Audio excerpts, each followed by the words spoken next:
തിരക്കിട്ട റോഡിൽ romantic reel ചിത്രീകരണം. രേണു സുധിയുടെയും ദാസ് കോഴിക്കോടിന്റെയും നടു റോഡിലെ റീൽ ചിത്രീകരണ വീഡിയോ ആണ് സമൂഹ മാധ്യമങ്ങളുടെ വിമർശനം ഏറ്റുവാങ്ങുന്നത്.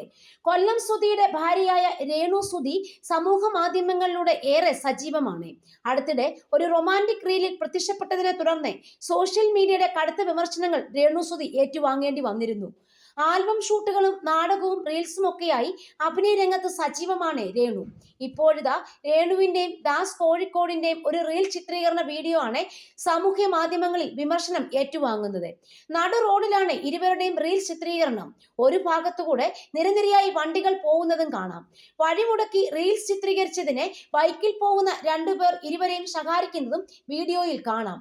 വാഹന ഗതാഗതം തടസ്സപ്പെടുത്തി ഈ രീതിയിൽ വീഡിയോ ഷൂട്ട് ചെയ്യാമോ എന്നാണ് MVDയെ ടാഗ് ചെയ്ത് ഒരാൾ ചോദിക്കുന്നത്. പൊതു റോഡുകളിൽ തടസ്സങ്ങൾ സൃഷ്ടിക്കുന്ന രീതിയിലുള്ള റീൽ ചിത്രീകരണത്തെ നിരവധി പേരാണ് എതിർക്കുന്നത്. കൊല്ലം സുധിയുടെ മരണശേഷമാണ് രേണു സമൂഹ മാധ്യമങ്ങളിൽ സജീവമായി പ്രത്യക്ഷപ്പെട്ടു തുടങ്ങിയത്. കൊല്ലം സുധി മരണപ്പെട്ട് ഏകദേശം ഒരു വർഷം കഴിഞ്ഞതോടെയാണ് രേണു ഇൻസ്റ്റഗ്രാമിൽ റീലുകൾ പങ്കുവച്ച് തുടങ്ങിയത്. രേണുവിന് പലപ്പോഴും വൻ വിമർശനങ്ങളും സൈബർ ആക്രമണങ്ങളും നേരിടേണ്ടി വന്നിട്ടുണ്ട്. ഇപ്പോൾ അഭിനയത്തിൽ ചൂടുറപ്പിച്ചിരിക്കുകയാണ് രേണു. ഇൻസ്റ്റഗ്രാം വീഡിയോകൾ വൈറലായതിനു പിന്നാലെ സിനിമകളിലും അവസരം ലഭിക്കുന്നുണ്ടെന്നാണ് രേണു അഭിമുഖങ്ങളിൽ വെളിപ്പെടുത്തുന്നത്.